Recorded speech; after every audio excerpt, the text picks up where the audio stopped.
last week on Gleeboot, Cullen really enjoyed Take On Me. Hannah and Alyssa did not. It was homecoming. There was weird art. They challenged their white savior complex for a little bit with Blaine, but then just had Rachel fulfill it anyway. And we met the season 6 newbies. Very excited for these characters to have their development slammed into C storylines for 10 episodes while the show ends. And that's what you missed on Gleeboot. Gleeboot. I learned the male cheerleader's name, so that's a plus for this episode. It's Mason, isn't it? Yeah. Do I not know the girl's name? Is that Mackenzie? It's Madison? Mason and Madison McCarthy. Oh, that's where I was getting the Mick from. Anyway, that episode happened. We met Roderick, and Roderick barely spoke, although he had a great line this episode. I was like, I'm Roderick. Was that Headphones Kid? Yeah. I like Headphones Kid. And then Carrot Top. Carrot Top was in the Loser Like Me one. That's the wrong one. I don't even know. Guys, I'm ready for season 6 to be over. Correct. You're only 10 episodes left. Thank God. Welcome back to Gleeboot, the show where we get drunk and talk about rebooting Glee one episode at a time. I'm Cullen. And I'm Hannah. And Alyssa is not here. Beth Swearingen, the guest of the Heart episode, also Alyssa's mom, is in town. And so Alyssa is showing her around LA, presumably in a double-decker bus singing I Love LA, Glee cast version. Yes, I mean, that's the only way to do it. Yeah, driving around Hollywood and making everyone wonder where they are parking that bus.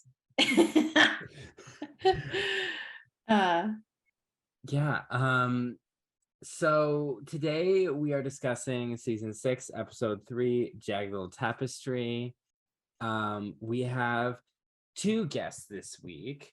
We have Brittana shipper, Emily Raymond. OG, baby.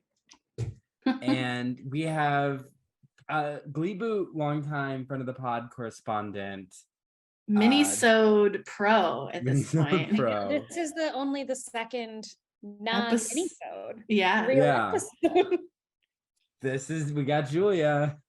Yay. Welcome back, Julia. And guess what? What's his name is nowhere to be found.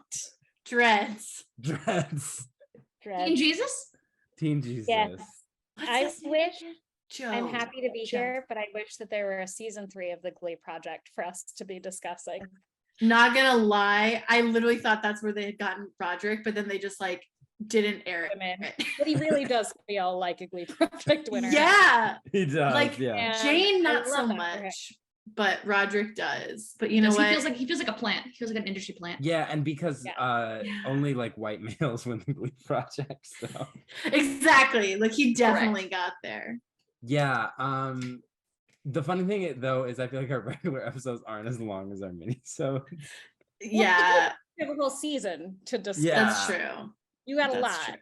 And then the concert, there were so many outfits. Yeah, the concert. Oh gosh. Again, forgot that happened. The Glee concert? We watched it. I saw it in person. It was fucking tight. Oh my gosh. Oh. It was in person. Let me tell you. My brother and I went by ourselves. My mom got me tickets 3 days beforehand. And I didn't have enough time to process it. So I don't quite remember it as firmly as I could. But let me tell you. It all happened so fast. Phenomenal, really fun show. Good times. We had really good seats. We saw it in Boston. It was a delight. I'd actually be really curious for you to watch that movie because we were really confused about what the story was in that show. It was so strange. The way the movie presented it. The movie did not make any sense. The show made no sense, but god damn it, was it fun as fuck. Okay. Okay, good to know. You know, Glee's staying true to its core values. It was so much fun. It made no sense, but everybody looked great, and Heather had some phenomenal dance scenes. Isn't that why we all watched the show? Now I want you to watch back the movie and tell me if you still think everyone looked great, because we had a lot of discussions about those outfits. I think 5 hours of that episode was just talking about the outfits. Yeah. And how everyone was like underdressed. They all were going to different places. That's what matters. They all were, yes. Yeah. So Emily. Yes. Did you get a chance to take the BuzzFeed quizzes? I did. I'm gonna be honest, I didn't take the boyfriend one. That's okay. For obvious homosexual reasons. But I did take the which Glee character are you? And I didn't rig it, because I sometimes do that. I rig it for myself. But I got Quinn. Oh, very nice. We get a lot of Quins. We get a lot of Quinn, yeah. I think because Quinn can be everyone. Because they didn't give Quinn a personality after season 1. Even did give her a very cute haircut. They did. That was one of my notes. I love her little platinum bob. Yeah. Just real quick, one of my favorite moments from it was last episode, which I was not here for, was when Sam goes, Quinn once had sex with a Latina lesbian, learned that in Glee Club, and then turns around and knocks into Quinn. That was a blooper that they just left in the show. And that's one of my favorite things ever. I think about it all the time. We talked about that. Yeah, that was such like an organic moment. That was Diana's real ridiculous laugh. And I loved it. Speaking of Sam and hair. I don't like Sam being brunette this season. It's not right. Oh, I love it. I think he looks like a 35-year-old man. That he does. Because he is. Which he probably is. How old is he even 35 now? He might be pushing it, because Lea Michelle's probably like 35, right? Leah and Diana, I can tell you when they were all born. Leah and Diana were both born at, I believe, 85 or 86. Heather and Naya were both 87. Well, they're all older than Taylor Swift. Oh my god. They're all older than Taylor Swift, yes.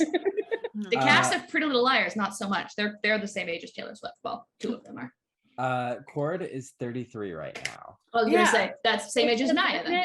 And he looks like he's 28 now. Whenever this was, he looks old. Yeah. I think honestly, I think it's like the little blonde boy. It's the facial hair. They did, however, I appreciate, really lean into his lovable himbo and not just a fucking idiot. But he does say some dumb shit in this episode. He does. I have a lot of thoughts about characterization in this episode, mostly for Brittany, which I will get into whenever you tell me I can, because I have many thoughts. Yeah, characterization of Brittany could be a show-wide discussion. It can, but why did they wait season 6 to act till season 6 for it to actually be good characterization? I love Brittany in season 6. Yeah, I do feel like, I can't remember when, maybe, was this on Glee Confessions? This might be, there's one of those Glee Confessions accounts that I've tried to get posted on so many times, and I think they heard me talk shit. I think it's because your opinions are still too normal. I mean, I was talking about Jider.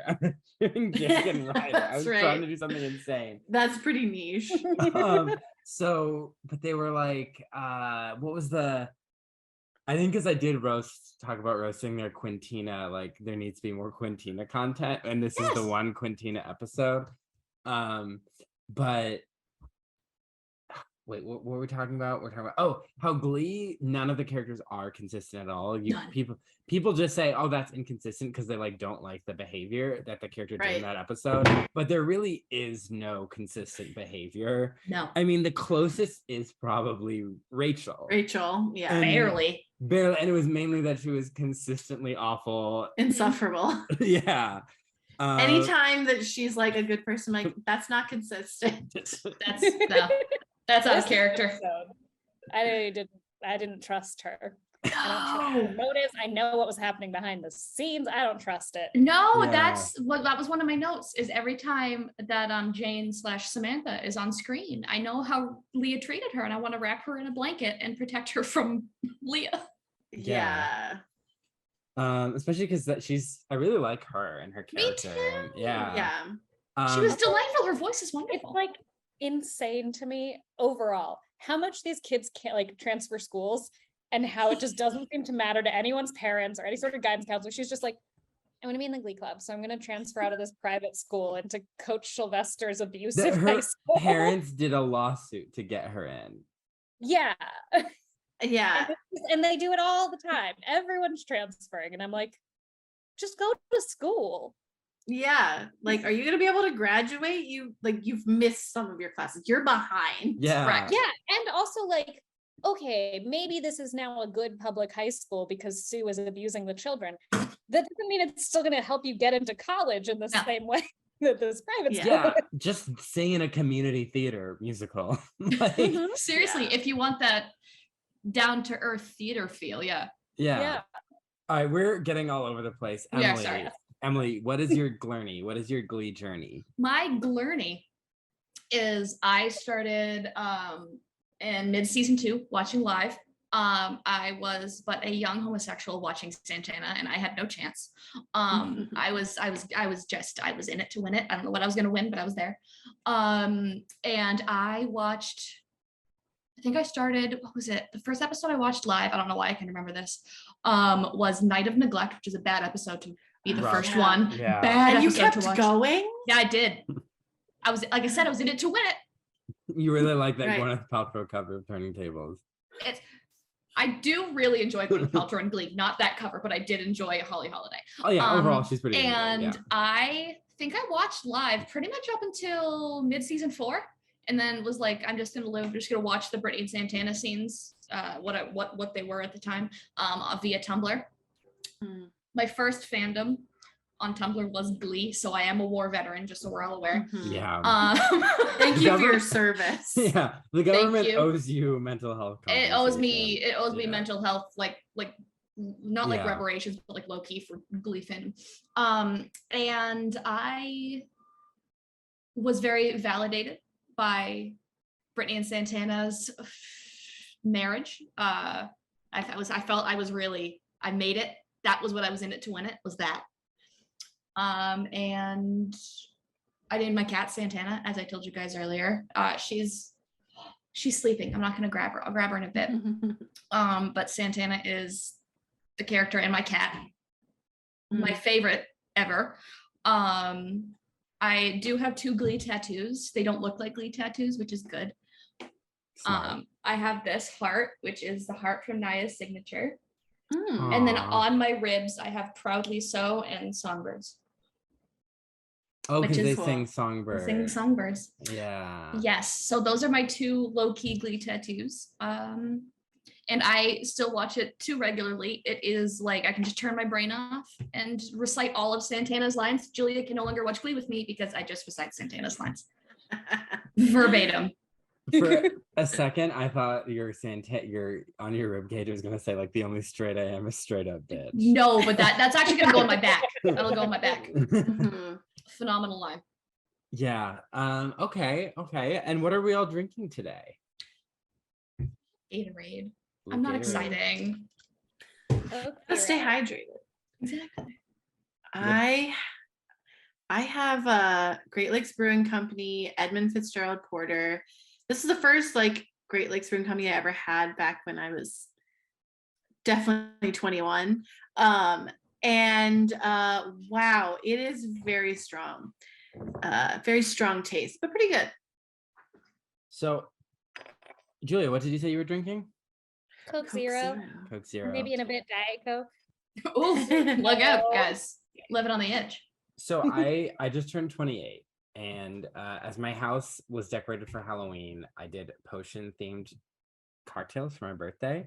Ooh. And so this one is called the Curse Breaker or Triumph of the Dawn. It is just based on a Princess Aurora themed cocktail that came up when I googled magical cocktails, but it doesn't look pink, but that it still has glitter in it, so it's cool. I love it. The ingredients, I made like potion labels.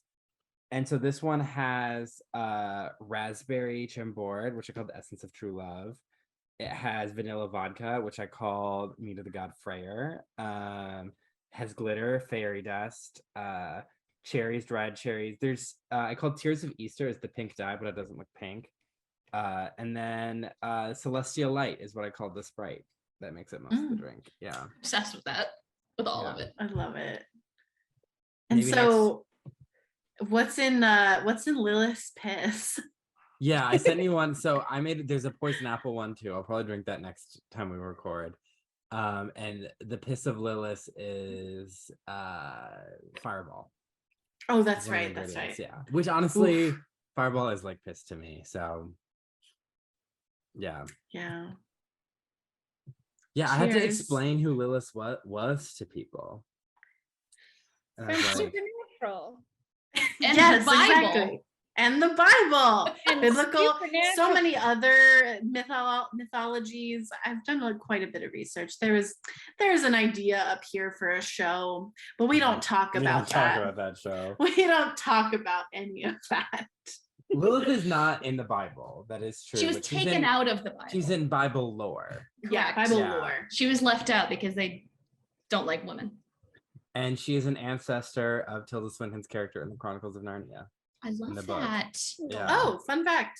Yeah, because they're like, she's not human. She's part giantess, part djinn, and a descendant of Lilith. And it's like, okay. I didn't know there was that lore. I'm kind of obsessed with that. That's awesome. Yeah, I mean, the I read, lore, like, a lot of those books.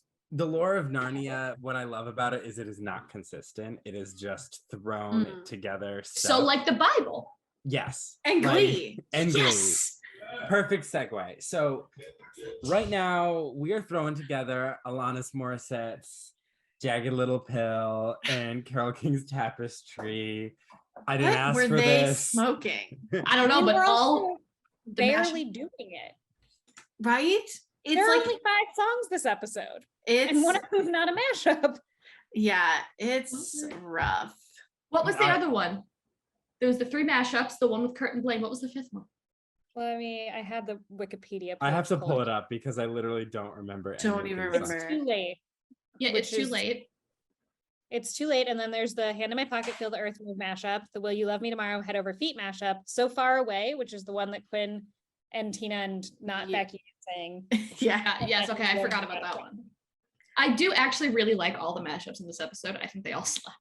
I don't. I was I like, love them. There's no memorable song from this episode for me. No. This See, to me seems like they had a like I'd hear the song and be like, okay, I know that song, but like we couldn't get into it. And then it just felt like this was made. They had a list of things they wanted to get to before the show ended. And Yep. those 2 albums were on there were like slam them in the same But episode. also, they never did You Ought to Know, which feels Yeah. like somebody should have sung that, not did- Rachel. I also texted Cullen about this. So like I watched the first 2 episodes of the season to be caught up for this. The season opens with Rachel singing Uninvited from Jagged Little Pill. Yep. 2 episodes ago. They do that Yeah. sometimes. Like they have like a whole like Michael Jackson episode, but then there are some Michael Jackson songs that aren't part of it. And then like the Fleetwood Mac episode, I always thought for some reason before I went back and rewatched it that the Landslide, that's not in that episode. I know it's a different album, No, but like yeah. still. Yeah. Catches me off guard. it's- I don't understand this episode.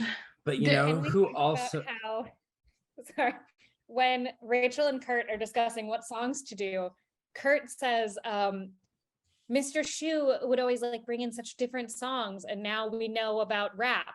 And I was like, I'm so happy that Mr. Shu taught these children about rap. Remember when he Why? did Marky Mark and the Funky Bunch in season 1? And that was I Finn think and Puck. he should have. No, he was in that too. He should have been No. hating. No, that was fuck. That was fuck. And I actually kind of I'm okay with that cover. Like it's not like one I like go Because out it's and listen to. Mercedes. It's Yeah. They brought in Mercedes for the fact that it wasn't just 2 white guys. They were like, see, we have a Yeah. black woman too. Are you thinking of the Belle Biv DeVoe one they Maybe did with the that's what I- acapellas? Yeah. One of Poison. the worst episodes for my soul. Yeah, She did Acapellas. love the acapellas. That was Acapellas so is much. in the running for worst episode of Glee. Mhm. Yeah, but that was a high time. When Yeah, Sandra I didn't know Bullock how was there. Didn't know how Thank good I God that had Patty, it. you didn't know what it could think to. What about Nope. the episode where they did Gangnam Style and made Jenna the only one to sing Yeah. in Korean? So That was th- something we learned it could sync to. so that Yep, was a even though bad her character is episode- Chinese. Yeah. But Right? the actress is Korean. Correct. So I think that is a bad episode. I don't know if it makes the top 10 worst. It might. I feel like all of season 5 is just Yeah. like I am Objectively a sucker for the worst. 100th episode though. I do. It was fan service and I loved it. I don't I was know if here I for it. was. That's the repeat one. Yeah. Don't even remember That was it. when they Oh, made that Quinn get one. together with Puck. Did not like Oh. that. I did love anything that's Brittany and Santana. I'm just like, I'm there for. Just know that I'm first in line for that. I'm Yeah. there. And I unapologetically. I'm like, I don't care. Like I said, don't give a shit if it's fan service. I am the fan. Well, I I'm mean, being at a certain serviced. point, sometimes fan service, when people complain about it, I'm like, well, do you want people to enjoy watching the show or not? Like, Exactly. Right, yeah. like, Like, have you been watching the show up until now? Like, they need to do something. yeah. I mean, some people just love watching people suffer at the hands of white male writers. If I wanted to suffer at the hands of white men, I would go back on Tinder. So Good one. it opens with Hannah. This is going to be triggering. This calls back to the origins of the pod. Kurt is wondering why the music store doesn't have any Smash sheet music. Which makes no sense. I'm just gonna say that. I don't think that show was popular enough. Well, maybe it was like the No, this original. was in 2015. Okay, so that was after. That was like 2 years after the show died. Yeah. horribly Died. on NBC. I mean, but Kurt's character is a Smash fan. Oh, Yeah. 100%. It makes sense for Kurt. We'll be Yeah. talking about Smash. I do really quickly just want to like, so I had some stuff happen this week, and through that I learned that Ryan Murphy is from Indianapolis, which is where I live now. Oh, God. And apparently I'm 3 degrees of separation from his mother. Oh, no. Which makes you 4 degrees from him. Yes. Correct. I was behind Ian Brennan at Petco a couple months ago. Oh my gosh. So like, I recognize that awful head of hair anywhere, my friend. And But yeah, I found that out and I was like, I can't wait to talk about that on the podcast. So he's closer than I think. my cousin's husband is also Closer named to me. Ryan Murphy, not the same Ryan Murphy. I think Very that he's confusing. also awful in a different way.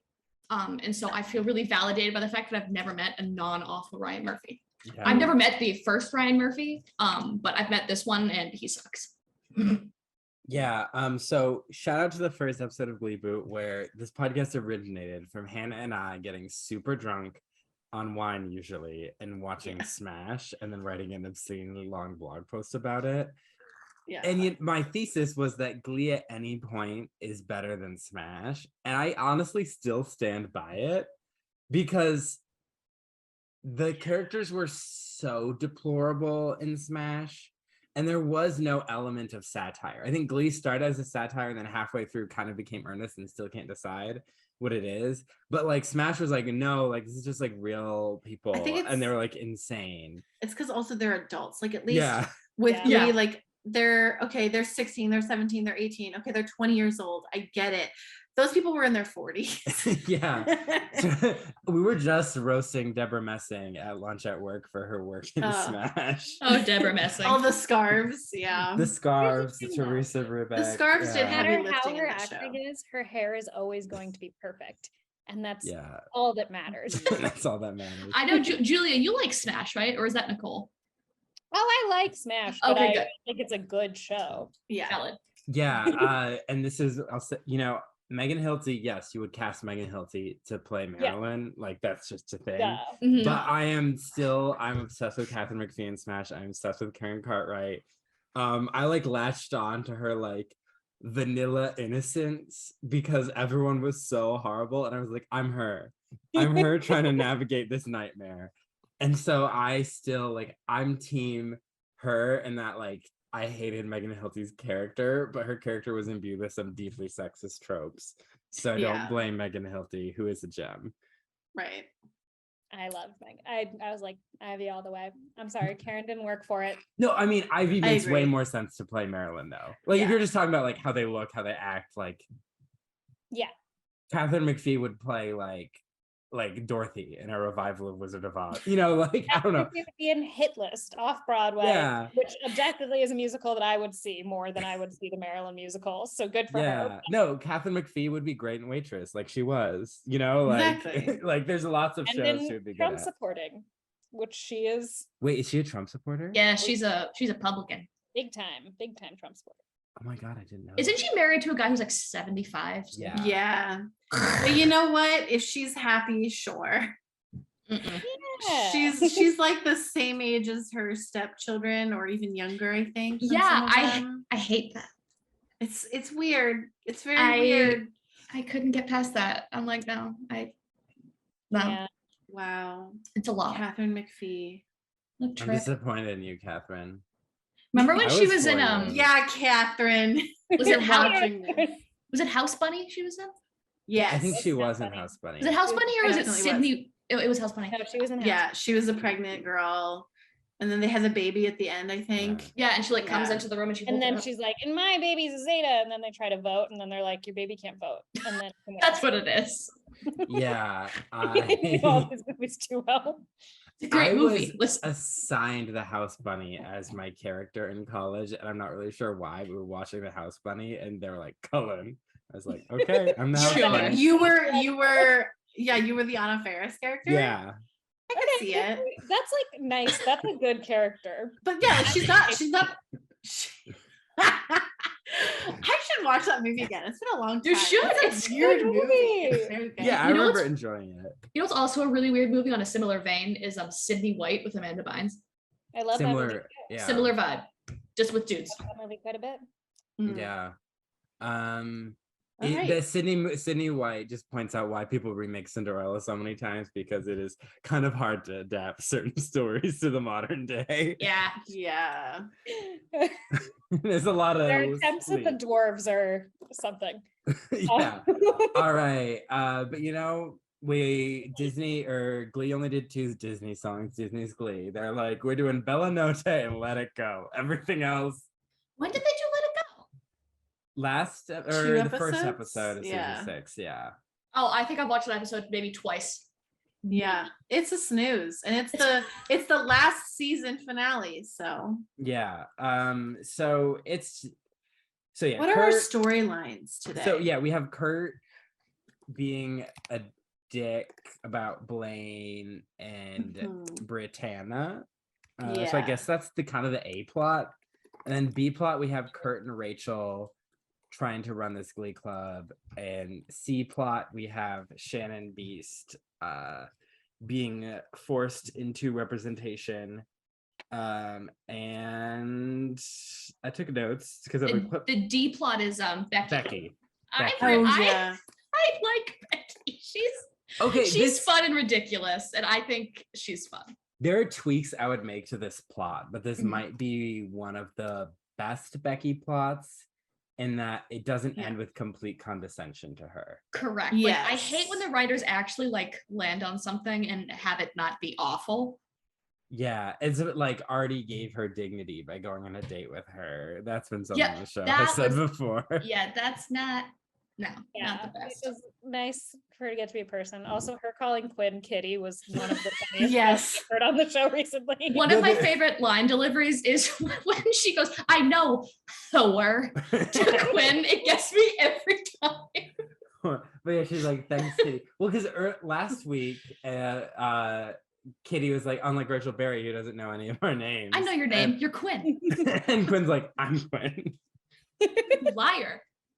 Oh, speaking of Carole King, there's a Carole King musical, and Melissa Benoist, good old Marley, writer of Wrecking Ball in the Glee universe, as well as All or Nothing and More Friends Than You Know, went on to play Carole King in the Carole King musical. For Melissa. Yeah, I hope she's doing well. Me too. I think she is. She's gonna got be a on a Because movie. Supergirl isn't on anymore, right? Yeah, Supergirl just ended like last Just year. ended, right. Yeah. yeah, had like a She had a solid good- run. Really yeah. good run, actually. I mean, the Flash has been going on since Egypt, but So long. yeah. The only thing I know is that whatever Candace Patton is getting paid, she needs to get paid more. That's all I know. So Kurt sees Blaine and Karofsky in Sheets and things. I think he's like, do we have to pick new music stores? And they're like, it's fine. Like, hi. And then Blaine's just trying to be friendly, you know? And maybe Kurt sees it as him rubbing his happiness in his face. But like, if you're gonna run into an ex in public, at least just like pretend to be friendly. Like, don't make it Yeah. weird. it's- Like Like they're still pretty young, that's but at not- this point, like they're adults enough. That's not Kurt's strong suit to not make things weird. No, Kurt- that's his forte. Actually. Maturity, we learn in this episode, is very much not Kurt's bag of rice. I'm really Is what I meant. Jeez. I'm really hating Kurt this season. Oh God. Hot take, I've never liked Kurt. I'm always on the end. I love Chris. I think he's a delight. Much like Corey. Mhm. Love Corey. Despise Finn to this day. See, Like, I kind of like Kurt and Finn as much as I like any Glee character, because again, every Glee character has violated the Geneva Convention. There's no way to that you can't really rank them morally better than the others. It's just kind of like whatever one you kind of connect with more. Yeah. Except for like Shu and Sue, who are objectively worse than everyone. Genuinely, usually I'm on his side because he's young and he's in a shitty place. Yeah. By time he gets to the season though, it's like, now you're just being like an asshole about A bitch. Yeah. Mhm. that This breakup that you initiated. you initiated. Yeah. In a very rude way, not like even wanting to work on it. It was just like, you're annoying me. Yeah, Correct. that breakup scene was so mean. Was that this episode or two? That was 2 episodes ago. Yeah. Yeah, that was so mean. And so to see him acting like this when like it doesn't even really explain why he wants them to get back together and he's just being a butthead. He just can't let go of high school. Yeah. Like every character in this show. Yeah. I mean, that's a big conceit of this. So And I believe that Mercedes did, and that's why she's in so few episodes. So he's yeah, so yeah, obsessed. Like, Mercedes is not here. He's so obsessed with his breakup. And is that basically why they choose breakup albums? Yeah. I think that so. how they- That is Because so dumb. Kurt's Let the being a- children do something. Kurt's being a whiny baby and he has to inflict his pain on Glee Club, just like Shu did. Well, I mean, I guess, yeah. He She picks did the same thing. the like Carole King album, and then Rachel is like, no, we should let them rock out and do Jagged Little Pill, and then they're like, what if we mash them up? And it's like, what The if thing we is, just didn't? Kids would at least probably know Alanis Morissette. Yeah. You know, like those are Jagged all Little songs Pill people know. It's better. It's a better Like the Yeah. Carole King album is a classic, but it you know, it's a classic. Like it's Yeah, not It's one like, of those things where it's like, do these kids know who these people are? Except for Alanis Morissette. Like we've had this conversation before where everyone's like, oh my God, this person. I'm like, this person was popular in the 60s. You don't know them. You're a liar. yeah, like Well, they you have know to the educate song. them, like Mr. Shu educated these kids on rap. They need to give that back to people. A thing that they say. Oh boy. Yeah. Yeah. So The show's a trip. so I like that they're sitting on the floor when they have this conversation to show that these two kids are so young and they don't know what they're doing yet. They're not I don't your even know how to regular sit in teenagers. chairs. yeah, because so Kurt and Blaine sang "It's Too Late" by Carole King Oh, yeah. around town, and Kurt later says, "The rest of the night, I just had this fantasy of singing "It's Too Late" around town." Almost meta. Yeah. And then Rachel's like, they're like debating about what they should do, and they're like arguing, and Rachel's like, basically like, it's hard to have a co-host or a co-host. No. Wow. A Freudian slip much? Let's hash it out right now. No. Yeah, Rachel's doing that thing that she's been doing literally since they got together for this project is like, Rachel's like, no, I'm the leader. You're the assistant. Which She's is still in being character. That is in character. So consistent for her. Correct. Mhm. And And like, I don't know. I was just like, Rachel's characterization, since That's So Rachel got canceled, I think she's supposed to be like cowed, like she's supposed to have like learned something, but Right. it feels like she's just like not there. It's like weird. She's not being Rachel this season. Yeah, she's a ghost of her formal self, I think. Yeah, she's experiencing a deep depression, and we Well, need- she did watch that person die by being smashed by a chandelier on her show, right? Or a light fixture, right? That's what we decided that actually happened in real life in that universe. Oh my Yeah. God. yeah. She's dealing with survivor's remorse. Yeah, she's like, that was my cue. So they're like telling the Glee Club, they're trying to do their lesson. They have not practiced it. They've not decided who's gonna say what. Nothing. It is a mess. And you know, I co-host a podcast, you know, and we, even though we don't rehearse it, somehow manage to speak without constantly interrupting each other. And also like having completely different messages all the time. Like we're usually like, we know what we're doing, you know. It was so awkward. It's like, how can you be in that group as like one of the students and be like, oh yeah, no, this is a good way to spend my extracurricular time. I shouldn't go join like the science club or something else. I I'm literally, also not concerned about the fact that there's just one cohort of students from this Glee Club who won't fucking leave. None of them have a life. None of them have anything going for them. That's Are you a not like, maybe I huge- should do this? But That's didn't you what, hear like, that Brittany 7 can red flags. Brittany can bend time and space with her mind? They established that, obviously. Right. yeah, Exactly. no, because they're like, thank you for like those who could stay behind a week and help out. And they're like, yeah, how And are you it's- guys doing that? Everyone except Mercedes. Mhm. Well, and that's this thing is I remember like one time I was like sick for a week in college, or like not even a full week, and it was still like weird, like to be home and like, Well, yeah, also it's the beginning of their semester. Puck, he doesn't have that long of leave if he's still like active duty. No. Like you get like a week max When is depending it on like where you Brown, are. right? Or like, Yeah, Quinn's at Yeah. is it Yale? yeah, Yeah. doesn't Puck have to spend Skipping time with his class. brother, or did they write his brother out of his own life too? Oh, they wrote his brother out of his own life. Jake doesn't exist anymore. Jake doesn't Yeah. exist anymore. No. It's because of that terrible fanfic I read. Yes. The is. incest fic, yeah. Oh, no. Forever cursed. Oh, Tag man. incest. If you're gonna write incest, tag it, please. Correct. Or maybe don't write incest. I might kink shame you on that.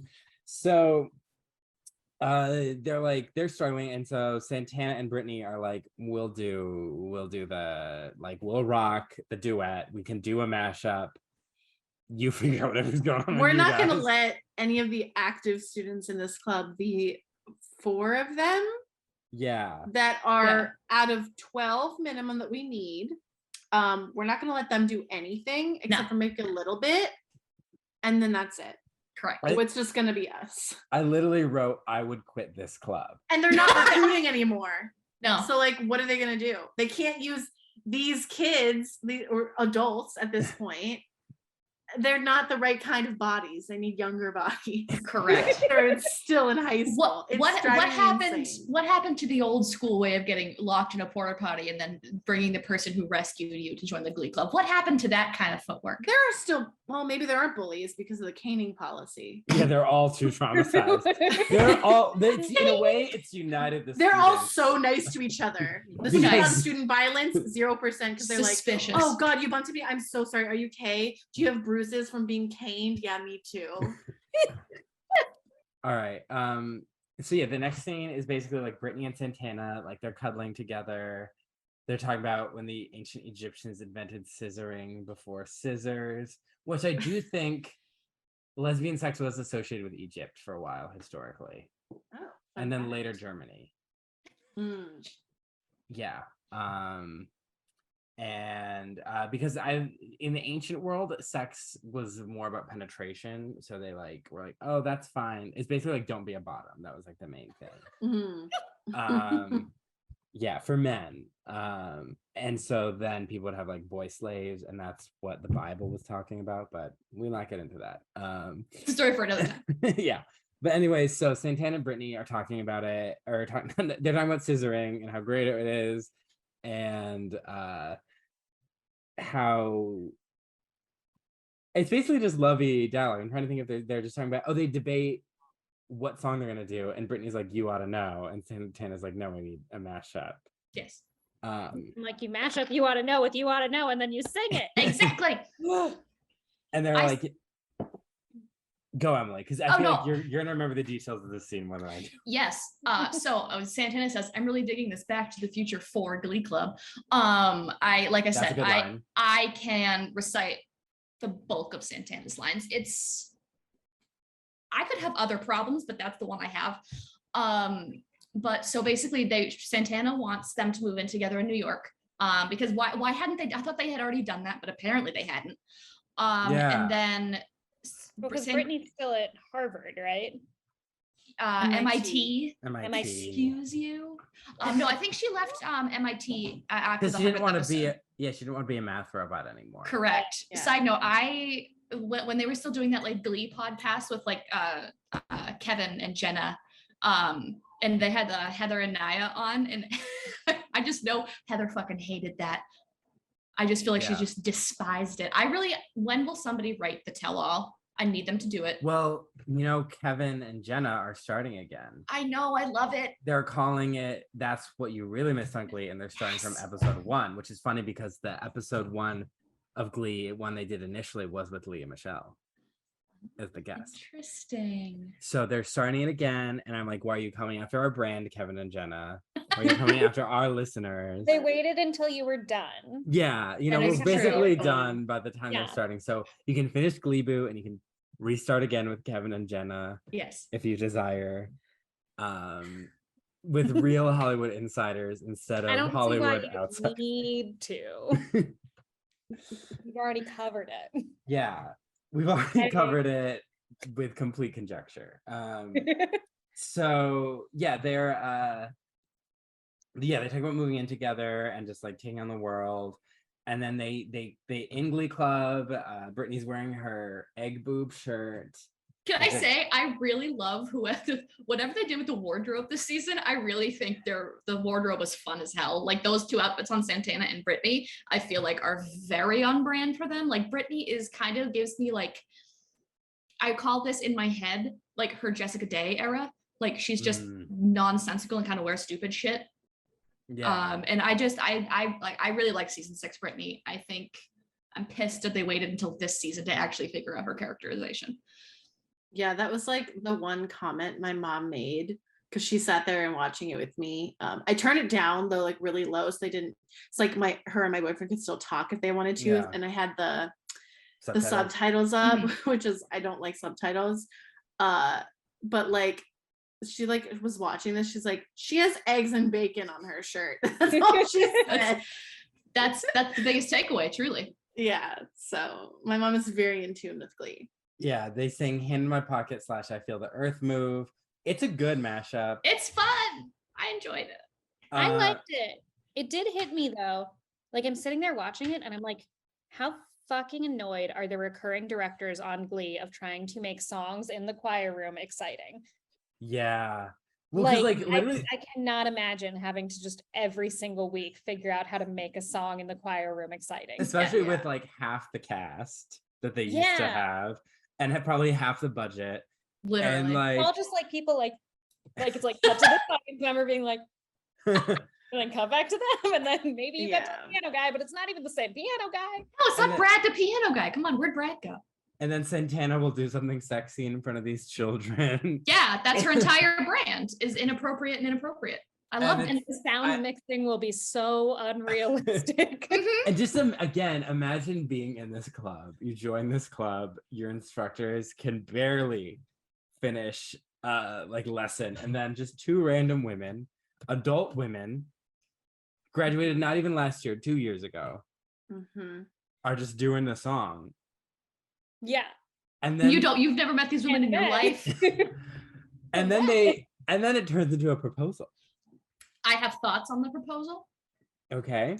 I have thoughts. I liked Santana's little dialogue. I thought it was cute. I thought it was a cute little full circle moment for her to propose in the choir room. Yeah. Can I say Brittany's "Oh my God, I'd love to" gave me very gals being pals energy, and I hated it.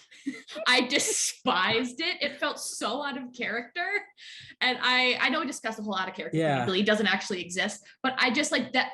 Really? Yeah. Oh my God, I'd love to. That you're not asking her to like move, like share an apartment. Like you're asking her to marry you. Like it's stuck in my craw. This is where Roderick was like, what the fuck is happening? And I was like, he's the best character. The best character. My one line that got me, and what I do also think is a very nice and beautiful proposal, is I want to mash up with you forever. I don't think Naya wanted to say that. Nope, I don't think she I did. don't think it came across like Well- it wasn't necessary. So Santana has this line where she's like, you never want me. Some people love someone who challenges them to be a better person. You always wanted me to be myself. And I'm like, Brittany loves that she's a bitch, and it's here's hilarious. the thing. That's true. But I'm like, Santana, you do need someone to want you to be a better person. Yeah, Because I've watched you bully and fat shame other children and violently assault people for like a few seasons now, and you need to do some work. Correct. They were But all war criminals, as you said. Yeah. Correct. Yeah. Again, it's not like Rachel's better. It's not like No. Santana's the worst person in this show. Far from it. It's just like, but like you should aspire to be better. correct. See, my thing the difference between Rachel and Santana is Santana owns her shit usually. Rachel does Yeah. not. Rachel doesn't always No. realize she's a mean person. No, Santana knows who she is. Yeah. And she's aware of it. She just doesn't want to change it. Just want to change it. And I'm like, do you really want to be the same person you are at 20 for the rest of your life? I have so many headcanons about where they are in life now, Brittany and Santana, and I'm not going to get into it. I told Julia, she knows where my thoughts are. I mean, I feel like Santana's running a successful like PR thing. Thank you. So that's exactly what I thought, that she does PR for Yeah, a she'd be boutique so PR good firm at in New it. York, but they're independently wealthy because Brittany got into stock trading and made a lot of money. And so they don't have to work. Brittany teaches dance on the side, and Santana is either like a VP or runs a boutique PR agency in New York or a slightly smaller city. I don't know where I stand on that, but that's where I think they are right now. I mean, I think Santana would work for big celebrities. I just feel like that's Santana, you know? Agreed. Yeah. So yeah, no, I do think that's what they're doing because she was great. I mean, she reinvented Broadway Barks, as Glee Aggressive will always say. Shout out to Ian, but yeah. Yeah. Anyway, so they get proposed, and then Kurt. Okay, I'm not even literally picking the second to worst time. The worst time would have been actually at their wedding saying what he says, because Right. Quinn's like, well, you're supposed to say this at the wedding. I'm like, that's But, not like, better. What speaking out bullshit is He's that? not doing this for them. He's doing it for him. to Because stand he's a up and whiny complain. bitch. Yeah, and Yeah. it's so rude. It's like, so rude. It's so selfish. Like, okay, if you were actually concerned about your friends doing this, which, you know, that's fair. You know, when I was getting married, some people like had concerns or whatever, and they scheduled time to talk with me. I say they talk to you privately as friends do, didn't bring it up in front of a bunch of kids they've never met before. In the middle of the proposal. but also, if we think about, so season 5, episode 1 takes place at the end of season 4, right? So it's like May, April, Yeah. May. Yeah, season 4 So and 5 are like a year and a 5 half. months ago. 5 or no? Did we jump in time? We jumped in time, right? I think Yeah, we did a where little are bit. we in time? We I jumped don't know. 4 months after that, so Rachel. Oh, Okay, So so, we're- we definitely Thank you, did jump in Julia. time. But But anyway, just as I was in hiding for 4 months. everyone literally came to their proposal thing that, you know, Blaine did this big whole thing with the Beatles. They all and I sang love, hated love, it. love. Multiple clubs were there. At the fucking place where the Warblers go, Dalton Academy. don't. Yeah. And it's just like, why, Kurt, why are you doing this? Like, you just you had them do a public display of affection for your partner. Well, and you Blaine can't did it. even just- Blaine did it. And his But was yeah. way more annoying than Brittany and you- Santana's. Yeah. Yeah. And you can't like buy into this and then again talk to them privately. Like, Just to yeah, ruin let's- it. yeah. It's What a so what a fucking fucking rude. Maleficent.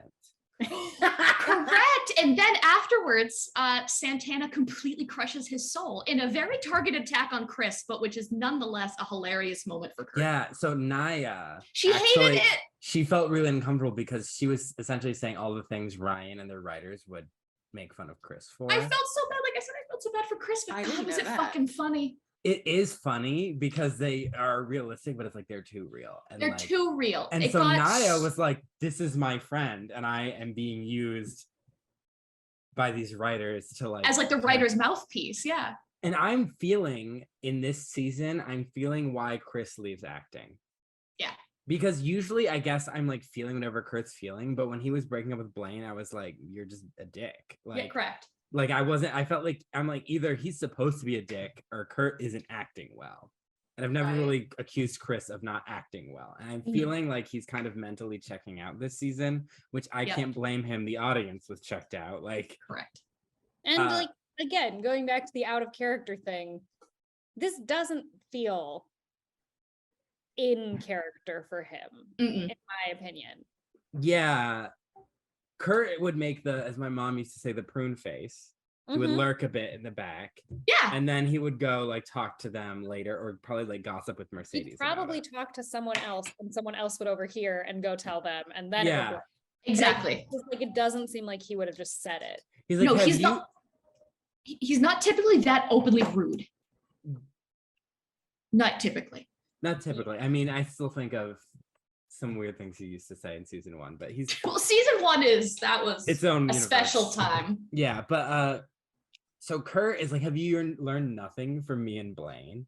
We're all too young to get married." And I'm like, Kurt, what is with your like sweeping moral generalizations? Correct. That and like he's clearly not spent enough time to actually look at his relationship with Blaine and figure out what really went wrong. Mhm. And it doesn't have anything to do necessarily with the fact that they're too young. That's not the only reason. It's No. because they're super toxic for each And other. they were awful together. Like Yeah. Yeah, and he's they were not good. and like he's not in that relationship. Like that's not really his to judge. Yeah, he has no idea who they are together. No. Like he doesn't even see them all the time anymore. Exactly. No. Like he doesn't know them now, like as an adult couple. He knew them like when they were together in high school. Exactly. But like Yeah. that's the couple And they also were in. when they were together in high school, they weren't as toxic as him and Blaine were. Correct. I mean, As there far was some That was questionable concerned, stuff. they're a very untoxic couple. IRL, but as far as this show is concerned, they're up there with being good to each other. Yeah, I think that is a good assessment. Yeah, like by real life standards, it'd be like icky, but in like police standards, yeah. Yeah, They by generally- real life standards, none of these people should be out of jail. Correct. But Brittany and Santana didn't actively try and sabotage each other's happiness on a regular basis. They sabotage their own happiness because they're dicks and they're dumb, and I love them so much. But Yeah. can I no, just say but- really quick, based on when they were broken up, why I hated that the writers used Santana for the ridiculous biphobic rants. I fucking hated that. She's like, I've never been with a real lesbian before. I'm like, you're ruining I mean, yourself. Kurt also did a biphobic. That was rant. horrible. That what Yeah. the fuck is what gay guys say to want to feel normal in high school. Kurt, go to therapy. Please, all of you go to therapy. Really, Ryan Murphy, go to therapy. Correct. That's all coming from one place. Mm-hmm. And that's why it pervades all the characters. Correct. Coming from one That's- person. That's why when my friend went to the bi awareness parade in West Hollywood, they were booed. That's charming. Yeah. Love that. Okay. So yeah, Santana tears them apart, and she does have some great lines. She says, like, every time it smiles, it looks like you've removed your top row of dentures. She calls him a breathier, more Feminine Quinn Fabre. One of my favorite lines from the whole entire show. Maybe needs someone who knows more than 3 dance moves: the finger wag, the shoulder shimmy, and the one where you pretend to twirl 2 invisible rainbow-colored ribbons attached to your hips. I told you I knew it verbatim. Did Zach Woodley send something into the writer's room?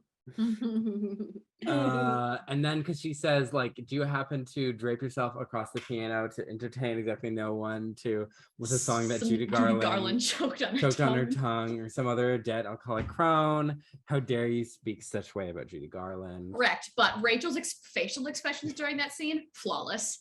But she doesn't say anything. She doesn't stick up for Kurt. She doesn't interrupt her at all. Which, Because first of all, A, she's a chicken, B, she knows it's true. 100%. But also, who's gonna interrupt Santana in the headspace she's in? You don't want to get in front of that. You want to She's- do a Snicks, Lima adjacent. Oh, I love Snicks. I love that was actually a nickname for Naya, and they just put it in the show. It makes me happy. Oh, because it did like Snicksmith and stuff. Snicksmas, yes. Yeah, and they had the big she's my Christmas alter party. ego Snicks, and then her psychic Mexican third eye is also one of my favorite like Santana ridiculous moments. Yeah. So she devastates Kurt and walks away. She talks about how Get your crap together on that sign there was planning involved in that, and I appreciate it.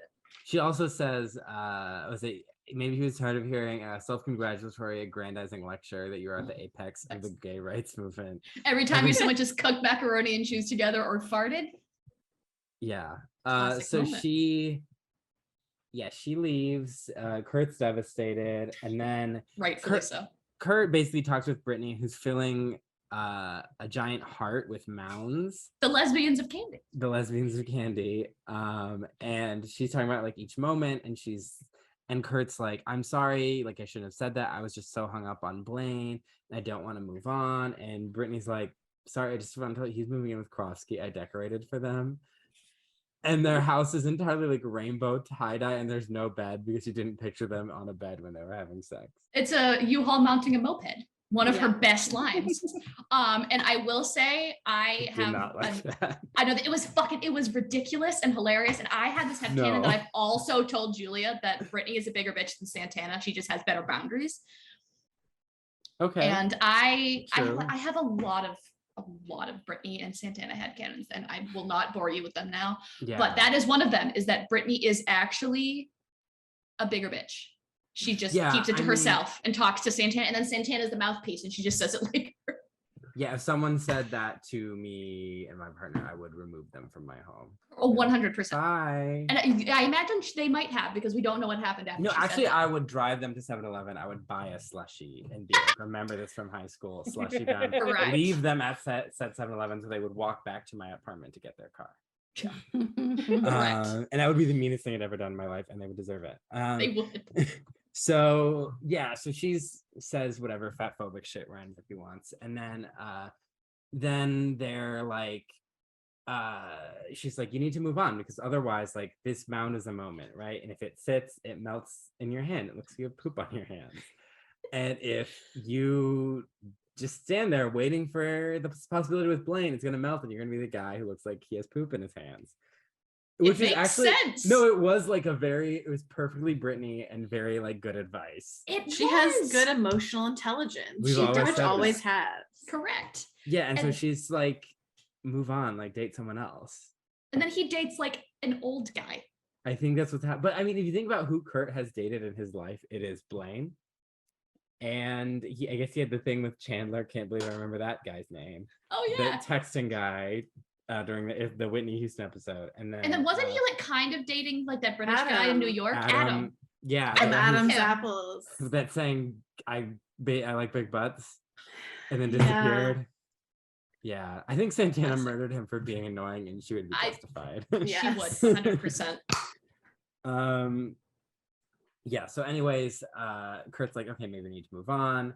And then we kind of get back to the Kurt and Rachel conflict, and Mason and Jane, they perform. I feel like perform is a big word for what they did. They sang it. Yeah, but okay, like They that's what- true colors it. yeah, they Yes. colored it. without the Windows player. 98 background. Oh my God, you're Yeah. right. Holy The shit. Windows player background. But they sang "Will You Love Me Tomorrow" head over feet. It was cute. It was fine. Yes, there was no choreography. But it was also just- literally their first number, which I remember Sit Down You're Rocking about. Yeah, you know what? We can't even really like judge. I just don't think any of these songs really went well together. No. And I don't think any of them did. And they felt really weirdly forced. And so I was like, you know what? I just think that this is just bad teaching. Oh, and it makes sense because they're not teachers. Yeah. That's There what- are so many people in this school that they just let come back. For some reason, Sue she doesn't like get security to throw them out. She has every right to. They have no qualifications to be there. That's literally one of the notes I wrote is what qualifications do Rachel and Kurt have to be hired as teachers? And I know teacher is a loose term because they're Yeah, like aren't they getting they're paid? coaching Glee Club. No, someone asked last week. I was like, no, actually, Rachel paid to do this. She paid her last $500 from That So Rachel to bring Glee Club back, and then she's just there for free, I think. Fascinating. Oh boy. And Yeah. let's not forget, I forgot. Tina said when Kurt was hating on Rachel or Santana and Brittany, she said, as someone who spent their whole life like jealously attacking the happiness of others, even I can't hate this. A classic Which- Tina line. is a slander to Tina. It is. She Yes. slanders herself. The writers are so mean to Tina. Yeah, because I'm Yeah. like, most of the time you were just like happy dating Mike, like weeping my right. funny Valentine. Like, Oh, Tina. This episode was so jarring with there being no Mr. Schuster and then with Tina getting a storyline. Like literally, I was watching Tina talk for like 3 minutes and I was like, wait, who's talking? And then I was like, oh, fuck, it's Tina. Who are you? And I was so happy for her, but I was just so thrown and not used to it. but That's even her funny. storyline involves her kind of being a dick and also not doing Yeah. anything in her own I life. do feel like she is kind of a dick, but that's okay. She's kind of mean, but I also I think she's just appreciate doing that. what everyone else does. I honestly think that the writers haven't given her anything of her own, Never. and so they're just like, okay, well, she's gonna go hang out with Quinn, this person she has never talked to. Literally never. And then I don't Quinn's think gonna be a they've ever bitch to talked. her and then tell her that Brown is barely an Ivy League. I'm like, I don't know if that's true or not. Brown is a really good school. Brown is a very good school. so And like I don't know. Brown and Yale are close together. Like I feel like there was an opportunity then, even a throwaway line, like, oh yeah, Tina and I see each other regularly. Like that. Yeah, they're not Would that be far away character from each development. other. Yeah, I think Tina at Brown is a fundamentally different person. Yeah. She's literally just like chilling in a coffee shop. Like Tina smokes a ton of weed, and I will stand by that. she has a bunch of friends that are all like super different. That's the one thing she took from Glee Club, have a lot of Mhm. different friends, but they're all nicer to her. They all appreciate her. They're all They like, know "Oh her my-" name. They're like, Yeah, "Oh my- right. Tina, you sing so great. Like, let's do karaoke." Wasn't Jenna on Broadway? Yeah. Yeah. Like Jenna- She is oh my god, she is a Tony Award winner. literally And they treat her like this. correct. Yeah. And So- Leah Michelle has how many Tonys? Also a None. Tony Award winner. Is she have a Tony? Damn it. Well, Did she Spring not win for Awakening. Spring Awakening No. done ton, but as Well- Jamie Lee Curtis said, Leah did not win a Tony The show That's a- won, right, Leah Leah? got But you nominated. didn't win. Correct. Jenna herself has a Tony, as a producer. Yeah. but still, Yes, still. a And Tony. she didn't at the time because she's gotten it since the show. Yeah. that's not important. Yeah. But they should have known. They Jamie should've Lee seen it. Curtis, man. She's got to get off that yogurt. She's getting too savage. Activia, baby. It gets you going. So they where are we? Okay, so yeah, I'm like jumping to the next story, but no, we're still finishing up What this one. about Becky and Daryl? We'll get there. We'll get there. Oh, we'll get there. So- Okay, cool. So Jane and Mason sing the song. They're just chilling there, and Rachel's like, "Oh my gosh, that was so great, guys!" Because you know what? It's their literal first performance, Correct. and as someone who has Mhm. worked with teenagers in musical theater before, if you had two kids, first try, sing a mashup, flawless notes, no missed lyrics. That they compose themselves Mm-hmm. hypothetically. Like that's the idea behind mashups. Is that you? You Mash it up compose is- it yourself. Uh-huh. I'd be like, "Oh my god, that's amazing!" And then Kurt's like, "Where's the choreography?" Not like, "Oh, I think we could really use this number. We could even zhuzh it up a bit. We can have some choreography, some staging. You know, Yeah. like a teacher would." He's you know? like the kettle calling the black, whatever that phrase is. Pot Like calling he the kettle literally black. is bad at choreography. Like who is he to say this? Yeah, Literally. he's just mean to them. He's like that dance teacher in season 1, whatever the fuck. Oh, yeah. Yeah. Oh shit. I Oh, can't think the of the name name. that I can think of is Tony Rodinger, which is Violet's crush in The Incredibles. So no. So, Yes, that 13-year-old boy. So Kurt is a dick, and Rachel's like, and they're arguing, and they're like, okay. Rachel's like, I think you should go home, And she's right. and she's right. And oh my gosh, Kitty. So Kurt goes home, and he comes back, and he talks to Rachel, and he's like, sorry, you know, I didn't leave my baggage at home. I brought it with me. I was mad about Blaine, because during the song, he's imagining all these moments with Blaine, Including the breakup. yeah. Yeah, this whole episode is just like wah about Blurt. And I'm like, I don't care. I Yeah. don't care about Blurt is way better than Klain. I'm gonna Yeah. call them Blurt from now on. That's We've thank been- you for that. We've Yes, been calling pass them it on. Blurt, Oh my yeah. god. Because I don't want to say I'm anti-Klain because I'm not, but like kinda. They're toxic. They're not Yeah, good. that's They- kind of where I'm at. Like, I'm like, Klain is very sociologically important, but is not a healthy Exactly. couple. Like Yes, in the growth of like queer representation on television, like important. Chris was phenomenal. I love Chris. Couldn't take or leave Kurt at this point. Yeah. So Rachel tells him. So then he tells Rachel, and Rachel's like, you were right. Jane and Mason came up to me, and because they're like, we saw the videos of you guys at nationals. We have to be so good if we want to win. I love that that is after, like, that's finally when they're like, who are these people coaching us? They're not teachers. Now they're looking at the videos to see if they're any good. Okay. Yes, okay, If I'm a parent and my kid comes home and they're like, I'm in Glee Club, I'm like, oh, which of your teacher is the coach? And they're like, these random former students who came back because they suck in real life. Yeah, it's so confusing. And more keep on showing up. And one of them proposed marriage in the choir, but then the other one didn't like it. I'm scared. And then the other kid from the Air Force was like, yeah, this is totally normal. Yeah. So I can expect to be proposed to too. Why is there an active duty military member in our choir room who just sits here? Yeah. In his dress blues for some fucking reason. They only wear them like 3 times. I'm gonna keep saying it. It's so dumb. No one does like tiny research like this. I'm picking on like these little things because I'm like, the story is so meaningless to me. Yeah, no, I'm like, I mean, yes, we had the Brittana proposal, but overall this was filler. We're 3 episodes in and it's already filler. Season 6 is just filler. Yeah. And we talk about the Coach Beast storyline. Oh god. Okay, yeah, let's. So basically they're like, we need to combine, mash up our teaching styles or whatever. And he goes, oh my god, we're teachers. Yeah, he says, oh my gosh, we're teachers. I'm like, no, you're not. And yeah, you're not. No. That's a high order for what you're doing. Again, volunteer at a community theater. Correct. I think it'll be actually a little more difficult than what you're doing. It probably would be more difficult. And yes, you would still work with teenagers, but you'd also be working with adults. It would just be a little less weird. Yeah. A little bit.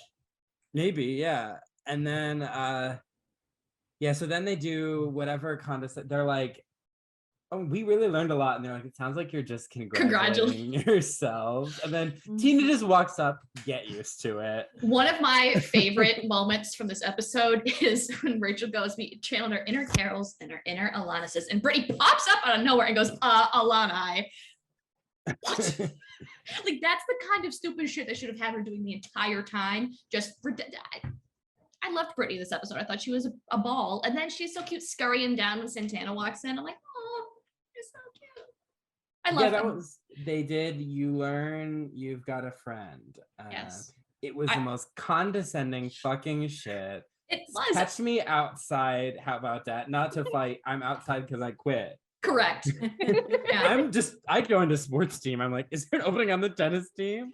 That was, though, my favorite of the songs this episode. It was slim fucking pickings, but that one got the closest. And so they do their little thing, and they just sing at these kids. I think the kids eventually join. But background singers. Yeah, imagine just like they're like, we learned a lot today. And your teachers start singing at you with all their old classmates, and they sing like, we're always there for you. I'm like, yeah, mom, some blonde girl from Yale is gonna always be there for me now. Like, yeah. They're like, oh, well, what's her story? Well, she was a teen mom, and then she like dyed her hair pink. She was smoking, dating guys that are like way older than her. And then she tried to steal her baby back. Remember that? And I'd be like, I'm having you transferred to Dalton. Correct. There's an opening for a girl there. I say this to my daughter. Yeah. Weird club. Correct. Never let your kids do theater. That's the moral. I would have loved actually if there were more kids. This wouldn't work. But like they're like, we're struggling. I would have loved if they had a full roster, but it's just like all awkward kids who like aren't that good at singing and dancing. Because that's more realistic than like, because they were just used to their like club of hot people who are all also jocks, also singing and dancing. I also love that the Glee Club is struggling for members, but the backup band never struggled. Never. Full band. Who are those? Oh, why don't you have them? We should have quizzed Kurt and Rachel because they said they were going to learn all the band's names. Did they? Probably not, because they've been fighting too much. Correct. Yeah. Infighting. I don't want them to know more children's names. I feel like the that's children's names they know the better. Yeah, That's I feel like good. if there's any lesson we take away from Mr. Shoot is that adults need to be on not a first name basis with children. Adults need to focus on teaching kids about rap. Correct. And not putting on a Rocky Horror Picture Show to please their ex-girlfriend. I do love that episode though. Bottom of the barrel, bottom of the Glee barrel. Oh, Bottom of the Glee no, barrel. The episode that I- gave Sam eating disorder problems in the long run. Remember when they were just like, guys, don't worry about that kind of stuff. We're guys. When did our bodies start to matter? I'm like, Finn. Well, then Finn Hi. was fat shamed for one of many, many times. Yes. Yeah. Not even fat. He's even not. He's just a tall man. He's what a teenage boy who plays football in Ohio probably looks like. Correct. Yeah, and also like he's like 80 feet tall. Like, of course he's gonna weigh a lot more because he's 80 feet tall. He is hauling a lot of bulk. giant. Yeah. Yeah. He's very tall. Yeah. I wonder how those writers feel about writing all those jokes now. I Probably do not wonder good. that. I similar to the whole writing, like they wrote real life stories into the show too much. The one that still gets me is the one with Puck and child pornography. I'm like, what did they know and just didn't say? Yeah. When What he said the I call dibs fuck? on all the girls whose boobs aren't done growing. Like that's Yeah. And the fact that it's he sexually disturbing. assaulted Gwen. that literally. And they're So yeah. Why did they just like turn a blind eye? Because they had to have known something. That just Yeah. it is a very strange fucking coincidence. I don't think it is though. Quinn is all like, when she says she's outraged, I'm like, we should all be outraged on your relationship, honey. Correct. Yeah. But yeah, so that's how that ends. That's the A plot. I guess, do we want to do Beast? Let's do Beast and then we'll move to Becky. Yeah. So Spencer being a little devious gay villain. Is that his name, Spencer? Yeah. I did not know his name. Inferior Spencer to iCarly's brother. So And now a word from our Spencer. so he's hiding in laundry. Well, first Sam is ironing jock straps, I think. Which do those need to be No, ironed? I don't think iron so. mine. No, Yeah. they're hang dried. I know that because that's what my dad does with his. They're hang dry and then you just Right. move them. I'm There machine you go. wash mine, baby. I used to hang dry a lot of clothes, and like by the time I moved to LA, I was like done with that. Nah. Yeah, there's not enough space. yeah. I used to do that in my dorm room in Boston. I just have so Oh my gosh. yeah. So then he sniffs a jock strap. He does. He Oh, I does, didn't see that. Thank God I didn't see that. which I feel like is a court improv. I Probably. think that's I would. I think they stopped writing him. You Stopped guys are writing him making so me long ago. forget I'm gonna do weird shit. Yeah, he's Maybe like once again. they would they hope. just have like empty pockets of where his lines go, and they're like, just do something. Correct. I mean, Just he like, did have a jock strap on his face that one time when he was trying to be Bane. you're right. He did. Yeah. So then Beast comes in and Spencer's like, I want to be quarterback. And Beast has a good point in that they are like, when you were quarterback, you were okay, but like there's no one to receive the ball. Yeah. Like you And, need like, to have somebody there. I know quarterback is like the playmaker or whatever the protagonist is in a teen show, but like I feel like receiving the ball and making touchdowns is pretty cool. Yeah. Right. Like Yeah. I mean, I was not a star athlete, but I played So, sports enough to know it was does fun that to mean- score goals. Yeah. So what does that mean then? Like that there's no one there to receive? Like, is he also receiver? Yeah, I think if he's He he's is the a receiver, receiver and he wants to be the quarterback. but if he's the quarterback, there's not someone at his talent receiving the ball. Yeah, so like he played quarterback for one game and he did good, but then everyone else sucked. That doesn't Yeah. make sense because like normally when you're a quarterback, you're just like a quarterback. You're just like second string. I don't think he would be on the field as a receiver. Like Well, also I- they recruited people from other schools. They have other receivers. Yeah. So like, Are you telling me If that you- the writers didn't keep track of their own shit? well, what I'm saying is they don't know What? anything about football. Oh, yes. Yeah. That, Which, that I is mean, not makes sense. Fighters? Yeah, I know, Kirk, right? the kicker? Transformative. No, That's what I- they said last episode. Transformative. Yeah. I mean, Remember I when did they all did single lady? So yeah, I just like when they were talking about that, I was like, I don't understand what's going on here. Like if he's a quarterback, then he would be second string. He just like wouldn't be on the field. You know, I did tell my uncles while we were at the same restaurant as Army Hammer that I think football, yes, it's an important component of American culture. If it totally disappeared, I would shed no tears. Correct. It's so boring. I think it is one of the worst sports. Agreed. Why does it take 20 minutes to get through 5 seconds of the fucking quarter? Stops all the time. That's why soccer is superior, because you just add time on the end. I like soccer. Sorry, that's a rant for another time. It also makes more sense and has less barrier to play based on like money in class and all Exactly. that. Yeah. Exactly. And doesn't like injure your brain. Yeah, it kind of does. It is still a contact sport, but not quite to the level. But not in the same level. It's not a tackle. It's not a tackle sport. Yeah. Yeah. Football just makes a lot of money, doesn't pay taxes. So whatever. Exactly. But anyway, so sorry for any of the football fans listening to this. Yeah, we know how much everyone loves sports, so we just had to like throw in our 2 cents. So then Sam says something to Spencer because Beast basically yells some nonsense at him, and then I love Beast's weird fucking one-liner sayings. I love those. And then Sam's picking up on them. Sam knows them. Like, you know, you can use Miracle Whip, but you can't use it to like skin a cat or something. And I was like, it's good on a hot dog or good on a burger, but you can't use it to skin a cat. And he finishes the sentence. And I'm like, oh God. Oh, Sammy, get out of that town. And I feel like Sam is happy in that town, you know? Oh, he's totally. Sam would be like one of the healthiest townies. He would just be happy to be there. Like not one of those people, like he literally has a reason to be at the high school. He's like working, he's employed there. Like it feels the most natural out of all the other characters. Like, yeah, okay, he quit modeling, he went back home, and they're like, hey, you were a great football player, you want to be the assistant coach? Awesome. That feels somewhat natural. He could study like nutrition or something at a community college. He could do like a side hustle as a nutritionist, personal trainer or something, you know, like you could see him and then could just like get married, have kids, send them to school, enjoy watching their football games, you know, like just live a nice normal Absolutely. life. And being this great gay ally in their little town. Yeah. Sam knows what's up. Sam's an ally. Yeah. And he is this episode in his own way.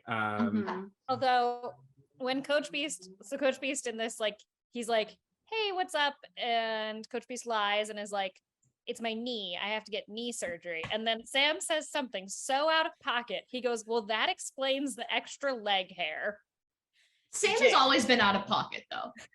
I think I missed that line. I did too. Oh really? My God. Well, that explains all the extra leg hair. Like he's so relieved to figure out the reason for the extra leg hair. Then he says that out loud to a person. That to the person who owns that leg hair. Yeah. Yes. Yeah. Again, they weren't writing chord dialogue. He was improv. It's a blank space, and he's like, I got this. I get the vibe. I was just like, honey. He understood the assignment. Yeah. Because he's basically like, oh, are you okay? Like, I've been running a lot of practices for you. And she's like, yeah, I need knee surgery. Then Spencer, like the sneaky little snitch he is. One of my favorite lines is Sue says, I have been jealous about the snooping around you've been doing. It's almost like you're Batman, but gay. So it's like you're Batman. Classic line. We, as a homosexual community, though, do not accept Batman as one of us. No, funny line, though. Funny line. Yes. Robin, Nightwing, we accept. Batman, absolutely. No. Yeah. No billionaires here. Yeah, Batman is with Kevin Spacey. So I mean, Batman was having a boy fight crime with him in a Speedo. So walks like a duck and quacks like a duck. It might be a pedophile. Yeah. A boy who he was the legal guardian of, but not the father. You know, not I'm adopted, I'm your dad. No, it's his ward. Yeah. Which there's lots of that we could go there about. Yeah, that's a whole other different podcast. Ways different family structures worked at the time. Welcome back to Batman Boot. Batman Boot, where Cullen says why Batman needs to be retired. So anyway, so he's snooping around and he's watched his Beast like take pills or whatever. So then Sue goes through her desk. I mean, are we surprised? We're not like surprised. She has an active caning policy, but we are also appalled at the same time. Yeah. it didn't even register for me with all the shit she's done. It was like, of course. And so I mean, she's is this before or after Spencer goes to Sue's office? Spencer goes and is like, I don't want her fired, but she's acting weird and she's taking a lot of drugs and she's yelling a lot. And Sam would be better as a coach because Right. Sam tells Spencer, oh, you're like a knight out there. You'd be a great quarterback. So Spencer's trying to get rid of Beast. So he can be quarterback, not Devious because he little actually shit. cares. Yeah. Yeah, 'cause Well, he's- yeah. so in that scene, Sue says something that I actually find to be one of the funniest things she said in a while, because normally the things she's saying lately are just horrible. Yeah.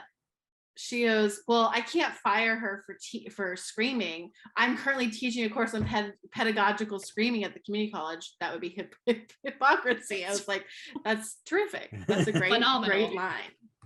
That was good. I did love that. And so she confronts Beast, and Beast is like, I have cancer. Beast is Yeah, basically panicking. because Sue looks up the steroid and sees like what it's used for, and she's like, it's only, there's like one thing or one of a few Yeah. things, and it's just, do you have cancer? And she just and Beast just says yes. Yeah. Which is fair. Beast is being put in this really awful Yeah. situation. Which I'm surprised. I mean, she works under Sue Sylvester. Yeah. So eventually, they call Sam in to talk about it.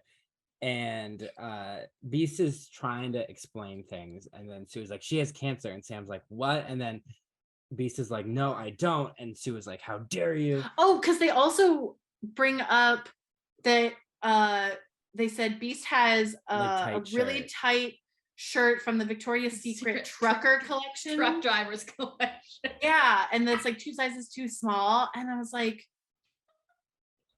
what? Yeah, Like, that's what? all. I was like, wait, is this like a real thing in their universe, or who was it, Sam, or was it Spencer? Spencer. It was Spencer. Making a joke? He was Because being a dick. I was like, but wait, what if this is like in their universe? They have like That a could truck be. driver collection for like women truck drivers, you know? Yeah, I could see that. But it's also like, I was just like, that I is think so Spencer is weird. being a dick. Yeah, Yeah. yes, he is. And See, gay people can be awful too. It takes all kinds. Yeah. We knew that. We watched Glee from I didn't season think 1. that this show needed to prove that gay people can be awful. I think that was part of its thesis. That correct. Yeah. What if gay people were awful? But they still deserve rights. Correct. Kind of, yeah. Yeah, I that mean, is that's kind the of the thesis show. of the show. Yeah. Gays, they're just like everyone else. They're They also awful. They- They deserve rights. Exactly. Yeah. So they're they basically force Beast to out herself. Yes. Themselves, you know. And the reason I'm struggling with the pronouns here is because this is a fictional character. This isn't a real character. In real life, whatever pronoun someone wants to use, I will be using. But Of course. it feels like this is a very forced representation Agreed. that does not align with what we've known about Shannon Beast. Because Shannon Beast has always talked about wanting to feel like a girl. Mhm. And I guess you could argue that maybe that was something she was pursuing because she didn't feel that way. Right. Because Um, maybe it was like she was forcing it on herself because yeah.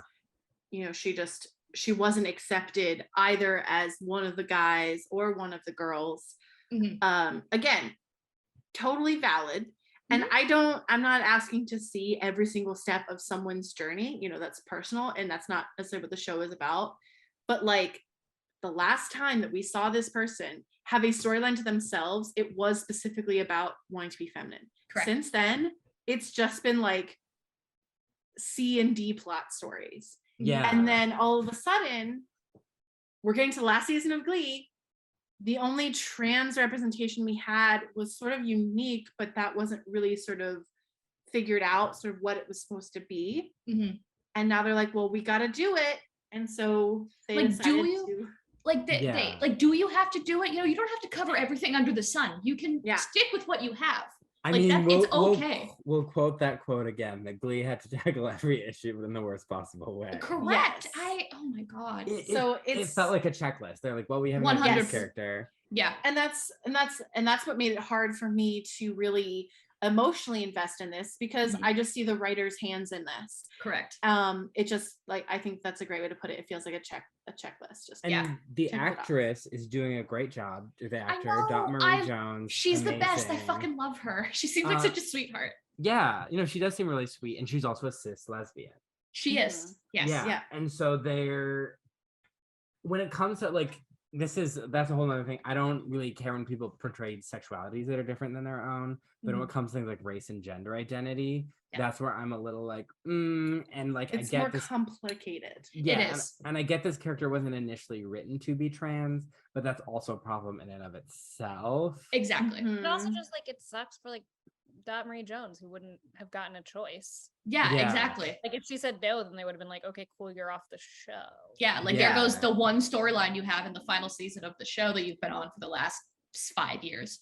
Yeah, it's just really disheartening because like obviously that representation is important, but it does feel just shoved right in there. It's so shoehorned. It's insane. Well, especially in a show where so much of the cast is teenagers. Literally. Yeah. And like who are going through these things, Yeah. And also in a season where you were just introducing new characters. Yeah, like that was had a full id to introduce new characters. correct. Or I mean, you had Unique and then they got rid of her and like that person is literally primed to actually be like, okay, you know and care about this character, well, let's really explore who this person is and what they're going through. Exactly. To an audience of fellow teenagers and young adults, like not that, it's not important to also see the experiences of older people, but like that's not what this show is. It's not for that audience necessarily. So it's just like, I mean, one of the best points of season 5 was Unique singing If I Were a Boy. yeah, That was like one of the best moments. Yeah. So so but Sam doesn't know what gender dysphoria is. And then like he's just kind of like, oh, so you're a gay man, and Beast is like, yeah, so because he says something about and Beast is like, well, it's not about sexuality, it's not about who I go to bed with, it's who I go to bed as. It's like I like honestly this my thing with this is I really like how they handled that particular scene. I feel like the writing was actually like not, it was kind of, it was appropriate, like, and I like Sam asking questions from like an innocent place, like he doesn't know, and so I think it was taken out of context. I think as a scene it was handled remarkably well for what we know the writers are capable of bungling. And I love Sue's line. It's like, I thought I've heard of every conceivable way of a gay man coming out. I'm like, Jesus Christ, Sue. Well, then because Sue's all like, we support you and your job is waiting for you. Well, and I'm like, this woman, this is great, awesome, thank you. But also 4 minutes before that you were like, oh, you're transitioning, well, that's not gonna be very hard. That's essentially what she says. Exactly. Well, it's not that much of a stretch. This woman is caning people. Remember when Unique wanted to use a bathroom that aligned with their gender and they put identity? a porta potty in the middle of the choir room. I forgot about that. She called so the Glee fucking Club transvestites this season. Yeah. Yeah. So it's like, oh my God. It's like, okay, like we get that maybe Sue has a good heart, but like she's saying horrible things. Yeah, I think good heart, it's that Sue likes Shannon. Shannon's good at their job, or Sheldon, and is like, oh, well, this is a person to me. But those children, those Glee Club, they're not people to her. Right. You know what that is? That is a form of like racism. That is what sexism is. Like when I remember someone said, Sue has a trans friend now. Yeah. Yeah, exactly. So she can say these kinds of things, right? Telling someone, oh, like you just hate everyone. And they're like, well, no, I only hate certain kinds of people. And I wanted to be like, what is that? Fuck does that mean? You realize that's what the isms are. Yeah, literally. Those are the isms. Yeah. I love that they had Sam ask all those questions. I just wish, because then they have him come in at the hug at the end, so it's clear that he accepts everything Coach B said. I wish they gave him a little line, they gave this lovely little speech that she didn't deserve to get to give, and then Sam is just like, yeah, it would have been nice if instead of Sue talking, Sam was just like, well, I've always really looked up to you, and that's not gonna change. Yeah, absolutely. Like one line attitude, you get that he's fully on board, but I do wish that he had just something. Agreed. I think at this point, this show doesn't realize who we care about, and the fact that we care about Sam a lot more than Sue. Literally. Like, yeah, Sue Yeah. has great one-liners, but like lately they've been like in the last half of the show, they just get like legit offensive. Yeah, like well, before 'cause they were she's- like funny offensive. Like there's a fine line that they I just don't know. It's I She's think been pretty bad the past couple seasons. But Yeah. it's like it's Yeah. hard to laugh. Well, and Yeah. it's because of how much society has moved in that direction of Yeah. Sue since this Obama era show, and the fact that she has the real power to do evil now, and she's literally, doing it. yeah, exactly. She's doing evil. She has the Yeah. power to do evil or create change, and she's not she's clearly choosing one over the other. Yeah, She's using evil to create bad change. 'Cause Exactly. yeah. Apparently, it's a top school in Ohio now because After, of like, a the naming year. policy. Like it Yeah. takes long as that And to the turn around pig to pens and the pig pens. So Oh my god. anyway, Sue. Sue accepts Beast and a storyline. So let's talk about Becky. Becky asks Quinn and Tina, she's like, hey, my boyfriend's in Bitch. town. Hey, bitch. Yeah. Something to that extent. She's like, my boyfriend's in town. I met this guy, I really like him. I want him to be my parents. And I lied. And I said it was the president of all these clubs and that I was in the Glee Club. And they're like, yo, he's gonna find out. And they're like, oh, can you help me? And they're like, sure. And I think that's when she says, thanks, Kitty. Thanks, yeah. Yeah. That's why I laugh. It's so funny. And she says it, she's like, thanks, Kitty. Like she's so serious about it. Yeah. So we got the Quintina moment that Glee confessor wanted. So Quinn and Tina are helping her. They're trying to practice, and Becky doesn't want to practice. She calls them sluts or something, and yeah. Sluts, I'm out. And then we see Daryl, and he's this like cute boy around her age who's like, hey, we got a reservation at Fuddruckers. I didn't realize Fuddruckers did reservations. That's news. Learn Or something. that's the most And fictionalized then thing in the later it's show. established that they've gotten kicked out of Fuddruckers permanently, which I thought was funny. Yeah.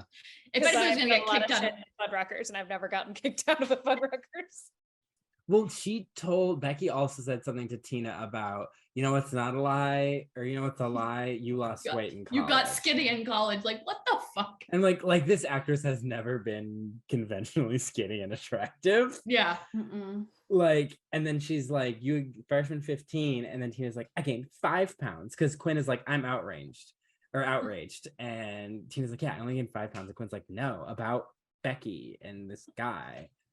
And so they're just like straight up ableist, just like, Oh, Well, yeah, because did they meet? They met him at this Yeah. point, right? Yeah, Yeah. he Yeah. comes in. Yeah.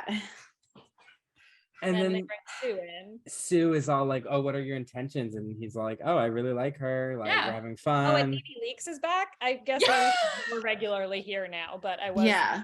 Yeah, I guess Roz, it was just cheerleading Washington. coach. Yeah, Nene Leakes was available that day. So she was written into the scene. I do like her. I'm never upset when she shows up on. Yeah, TV, but I'm she's Right. funny. oh, you're here for one scene. Because she's like, what are you doing with Sue Sylvester's daughter, Robin? And she's like, well, not my daughter, but But she your does daughter have has Down Down syndrome. syndrome. And she's like, yes. So does Becky, my best friend and confidant. And also so did my late sister. And so Nene Leakes is like, so you're telling me everyone in your and everyone in like your circle has Down syndrome. She's like, yes, Nene Leakes. It is the thing they gave to humanize me. Correct. And so yeah, Super ableist on its own. Yep. Correct. like- See, I can be nice to people with special needs too. They're also people, in theory. But they're not people children. to her. Yeah. Exactly.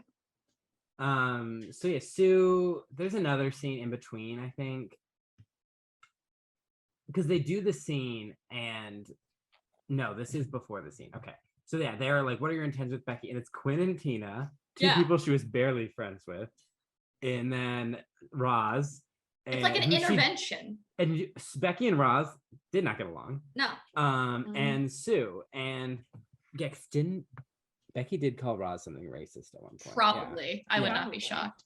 And then they're like, what are your intentions? Are you having sex? And he's like, no, we're not having sex. We haven't gotten to that point yet. Yeah, exactly. You know, like, I think she's funny. I like her attitude. I like her and I want to pursue a life with her. And they're like, but that's not, they're like beating around the bush. And he's like, oh, because she has Down syndrome. Yeah. You know, that's really awful of you to say, you know, that like she can't have a normal life and these normal experiences. And he's like, I called the Down syndrome when we first started dating. I think she was getting kicked out of a subway or something. Yeah. And they said it was fine. So here's the thing about this. I appreciate that Daryl told them all off. Should have been Becky. It should have been Becky. They should have been like, Becky, like, don't you try, why don't you, like, why are you trusting this guy? And Becky should be like, why? He's nice to me. I'm not rushing into anything. I'm just dating him. I like him. What's wrong? And then they could be like, well, and she'd be like, oh, because I have Down syndrome. Yeah. Like, I think for what it was, taking it at face value, I think they handled it well, but I completely agree. It should have been Becky. Because Becky never gets to speak for herself. Never. Yeah, because they're essentially like, they're infantilizing her by being like, oh, well, because she has Down syndrome, she can't be having these normal growing up and being an adult sort of experiences. But then the show infantilizes her by not letting her be the one to speak and be like, he's nice to me. That's what matters. Yeah. So, I mean, it can't be perfect, obviously, because it's Glee. But like, but then the show still like infantilizes her. So it's like, yeah, it's better. Yeah. Yeah, it's still not great, but it's for what it is, it's fine. Then Quinn and Tina are singing So Far Away by Carole King, and Becky's supposed to do the Mercedes moment and bust in, and then Becky gets upset and runs off. And Tina's like, I knew I should have done the Mercedes moment. And then so Tina and Quinn follow her, but then randomly Brittany and Santana are suddenly part of the storyline. Yeah. And Sue is just staring at Daryl still, just like glaring at him. And then so they run in and they're like, well, why did you run away? And Brittany's like, I always run away from all my problems. And then she's like, I know, whore, or whatever. And they're like, and Santana's like, I'm gonna be honest with you. You're mean, you're lazy, you could never been part of those clubs, you're awful to be around. But for whatever reason, this guy likes you. You know, so yeah. So they're just like, you're like, he likes you, like, just pursue it, you know, like, see where it goes. Be yourself, be honest. Like, and Quinn's like, everyone spends the first half of their relationship trying to, like, the getting to know you phase, trying to not let the person get to know them. Yeah, not and the she's real like, them. I told Finn that he was the father of my baby, and Tina's like, I told Artie I had a stutter. And Brittany goes, well, I once told a guy I had 3 vaginas, and he was pretty bummed when he found out I only had 2. Yeah, and I was just like, I sat there. What is this vagina? I mean, they're kind of close together. Some people make that mistake. I mean, this is Ohio sex education. That's all exactly. He was pretty bummed when he found out I only had 2. Yeah, that's a good point. So yeah, they're like, you should just, you know, go for it. And she's like, thanks, you're mostly stupid bitches, but you're pretty great too sometimes. And so she and Daryl, like, they talk about liking each other over their milkshake and that they were kicked out of Fuddruckers because she hit the waitress at breadsticks. Yeah. And I was like, that is the last place in this town that I would expect to have a strawberry milkshake. Or is in it a mason jar thing? That feels very suburban Ohio, though. It does, yeah. Right? But like, I consider breadsticks to be possibly an upscale Olive Garden. I don't think Olive Garden has milkshake. I consider a breadsticks a downscale. Really interesting. It's a step below. It's a small. I figured because the breadsticks are crispy that they're fancy. Oh, true. Because those are more actually traditionally Italian. Now I want Olive Garden. Right? Shit. When you're pasta, your family. So then they're like, okay, we like each other, want to be together. And he's like, you can be honest with me. I like you because of I love your craziness, basically. And then Becky's like, this milkshake sucks. And throws it off the table. So I am fine with Becky being like mean to the girls because she's always been like that to the people at the school. But now that she's doing that to like wait staff IRL, I'm like, Becky, this is not cool. That's a line, yeah. I was like, this is just, you gotta grow up. You can't be doing that to wait staff. Correct. Who get paid pennies on the role dollar. model is Sue Sylvester. And that's the other thing, is that could why be are her worse. parents letting her hang out with Sue Sylvester, knowing that there's an active caning policy at this school? If Yeah. I was Becky's mom, I'd be like, you're not gonna hang out with Sue anymore No. because she has an active caning policy at the school, and that's not something we believe in as a family. Correct. And yeah, this is Ohio, so those wait staff are making less than minimum wage. They're making Yep, Mhm. they're making like $2. Yeah, they might even subtract the milkshake from their pay. Correct. Also the broken glass. Yep. Yeah. So yeah, that is awful, and that's why Becky has also violated the Geneva Convention. Yeah. However- no one is immune. No, none. Speaking of going back really quick to breadsticks having random food items in season 2, Mercedes is there with Kurt and Blaine, and she asks the waitress for tots, and somehow they also have tater tots at this restaurant. Again, So I they don't have a understand. history of having odd. Is it more like a Cheesecake Factory Yeah, situation they where they just have have a every- huge menu, Might be. Maybe. or do they I- just have? Do they have a supplier who can send them large quantities of tater tots because they heard that the school got rid of them for health reasons? Like I need backstory for the tater tots. The milkshake less so, but the tater Yeah. tots feel even more out of character for what is supposed to be an Italian restaurant or Italian adjacent restaurant. All right. So that's all the plots of the episode, right? Yeah, Yeah. Yeah. covered it all. So MVPs and LVPs. Julia, least valuable player. It's weird because I never would have imagined myself coming on here and not saying Mr. Schuster. And I do believe that he was probably doing shitty things Mhm. somewhere, but since we don't know Yeah. what they are, it's Kurt. Mhm. Yeah. But Yeah. they're still in second place. Mhm. It's Emily. for reasons I don't need to state. For LVP, I am probably going to go with Julia on this one. I think Kurt was being a whiny little bitch and needs to go to therapy and deal with his own shit and stop taking it out on innocent children. I Yeah. thought you were gonna say that Julia was the LVP. No, I was like, actually, damn. Julia, you suck. Go away. Yeah, Kurt. There's no reason to do that in front of No. all your friends. Pull him off to the side. Literally, like having concerns to get if my parents got engaged, my mom was 21 and my dad was 28. If that was my friend, I would be like, what are you doing? They've been It's on married for track. 32 years. They're doing fine. And obviously I didn't know them at that age, but like I would pull, if I was friends with my mom at that age, I would pull her aside and be like, are you sure about this? Like that's something we Not- talk about in Not private. after the proposal and be like, you shouldn't do this. Excuse me, Not are you before sure? she said yes. Literally. Both. My God. Yeah, I'm voting for Kurt too. That is some Westboro Baptist Church energy. Right? Kurt, how homophobic of you. That is like protesting the trial of like when those guys murdered that boy. Yes. Or like protesting like the funeral of veterans. Like, yeah. It fuck makes you, no Kurt. sense. Yeah. Yeah, Blaine should be with Karofsky because he Remember- didn't break up with him while they were engaged over hand towels. Remember how the way they wrote off Blaine and Dave is that they're second cousins. We haven't Spoiler! gotten there yet. Oh no! We've Shit. never seen the whole show. Sorry. Well, that's how they write out Dave is because they have Karofskys in common. I mean, Emma Woodhouse married her cousin. You know, Emma Woodhouse? The from queen, she married Philip, Her- who was her cousin. Second Oh, well, cousin. yeah, most royalty do. Third Jane- cousin. Yeah, but Jane we didn't say Austen- anything about it. Even now, like they committed incest. They should get But divorced. that's not a show targeted at children. That's just weird people making shitty decisions. Yeah, Jane Austen did think a cousin marriage was the best marriage. Einstein married his cousin. First cousin. Yeah. Queen All Victoria and her right. husband were first cousins. Fun fact. Yeah. Yikes. Keep it in the family. Mm-mm. No. So is it MVP next? MVP? Yeah. Julia, MVP. Probably Santana. I think she did like some good personal growth. I understand the personal motivations behind not wanting to deliver the Kurt shaming monologue, but it was very fun in the moment. Correct.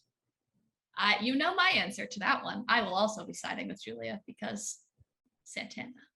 Now I'm MVP of the podcast. You are. Yay. You're the most and least valuable player. Podcaster. Yeah, Santana for giving Kurt the business. That's what I wrote. For giving Kurt the business. I like it. Correct. Yeah, Santana for having a great moment. I'm gonna give a dig at Brittany though that I forgot to talk about. So Tina said, "Oh yeah, my favorite line." And Brittany said something to Tina. I blocked out everything you say years ago because everything you say is depressing about yourself. Direct quote. Oh, I'm sorry, I can't hear you. I blocked your voice a few months ago because everything you say is depressing about you. The delivery, hilarious. The line itself, unnecessary. All this It's also a lie. Tina slander. It's so much. It's just a pattern they got into and then they can't get out of it because they're like, we've come this far. We didn't do Tina time. Oh my gosh, Tina time. She had lines. She had 24 did. lines. 24. That's like a high record. I was gonna say, is that a record for her? That's probably her highest in like the last couple of seasons. Literally. Like her last big storyline was probably getting slushy dumped on her. And then what about the episode in season 3 where she falls into the fountain and then goes into an alternate reality where people are swapped and then she's Rachel Berry? But we're in season 6 and hope to God she's had something since then. True. Yeah. I think it was the prom episode. The prom one. And Oh, when she was floating around like nervous about graduation, she felt like a loser. And Blaine was like, loser like me. Oh, remember they sang a slowed down acapella? That song doesn't need to be slowed down. And then in 4 she had the Vapo rub scene. Oh my god. Did you Vapo rape my boyfriend? First of all, that spray is horrible. Yeah. Like what the fuck? Tina, my favorite messy bitch, should be in prison. All right. Everyone should be in prison. Yeah, just put the bars on the high school. Like they'll come in anyway. Yeah, it's not like they have anywhere else to be. So okay, music. For music, we got a bunch of shit. We got It's Too Late, Hand in My Pocket / I Feel the Earth Move, Will You Love Me Tomorrow / Head Over Feet, So Far Away, You Learn, You've Got a Friend. Julia, least favorite song? All of them? I don't know. So Far Away. There was like the music this episode might as well have not been there. Yeah. I get It's Too Late was actually pretty annoying and it felt like it went on a long time. So it went on too long. Yeah. Emily? Yeah. Least. See, I wrote a note. Like I typically don't like Clang duets because I feel like. I think you mean blurt.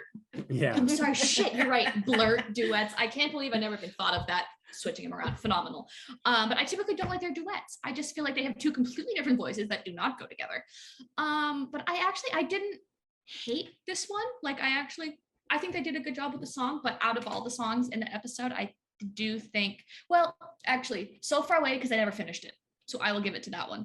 Yeah, actually, because I actually have the full version of the song on my phone. I think they do a really nice job with it. I like their voices together, but in the episode, because I didn't finish it, I will give that one the least favorite song. Yeah, I'm going with It's Too Late. I'm going with You Learn You've Got a Friend because really it not that the song was that bad, just the context was so condescending, and so I would quit this club right now. Correct. Because that was a pet peeve of mine in high school when in our community, we don't have time to get into this now, how like the same people who graduated were still like owning all the parts in the plays. Yeah, that's annoying. And I was like, it literally my anger at that situation is what started my career. So that song brought everything back for you then. Yeah. Oh no. Yeah. The fact that 14-year-old closeted skinny me would have been a better sexy baseball player than whoever they cast. And not even like me, all 3 of the background baseball players would have been better. Just saying that. Shout out to that. Okay. Julia, what is your favorite song? The Alanis Morissette half of all of them. I don't know, like the bits where they're just singing the Jagged Little Pill part. I was like, yeah, and then all of a sudden it was a mashup that didn't work. Yeah. Yeah, no, I think it's the mashups just not working. It's not that Carole King's music. It's not either songs being bad. It's just like the mashup. They don't go together. Jagged Little Pill song. So I was like more into that. Yeah. Emily? I feel like you don't need much.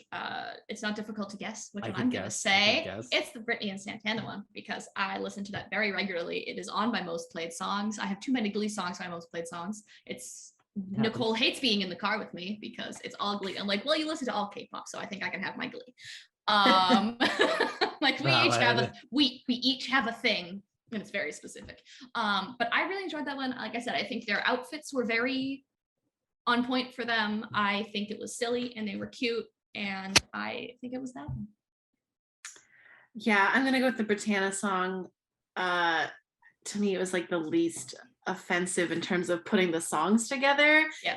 It's just like those artists don't go together. Yeah. Not at all. No, they don't. Like, I don't think I would listen to Hand in My Pocket, I Feel the Earth Move, but it was fun. Like, I think they're good actors, so they were like doing their best to sell the song. Yeah, and they have, you can tell they have fun together. Like Heather and Naya like enjoyed each other. Like and they had like that's why I feel like when people like date their co-stars and are a couple on the show, too much can go wrong there. The best dynamic is when you're best friends with who you play your love interest with, and I think that's they had a really great bond off screen. So I think that really came through. Like even like they can make things that might not be actually good like be kind of fun, like that they add a little something to it.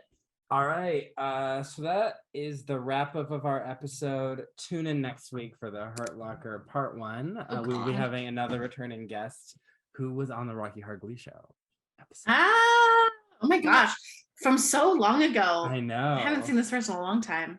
All right, so Julia, Emily, any social medias you'd like to plug? No, please don't look for it. Please, no. Don't look for that. No, you don't need to know. My Twitter is don't exist. A mess. What's the internet? I still actually do have my Tumblr up. I haven't deleted it, so it's. Oh my gosh. It's from 2011. My deep Glee Pretty Little Liars phase. It was bad. I loved it. Looking back on it, I'm like, good God.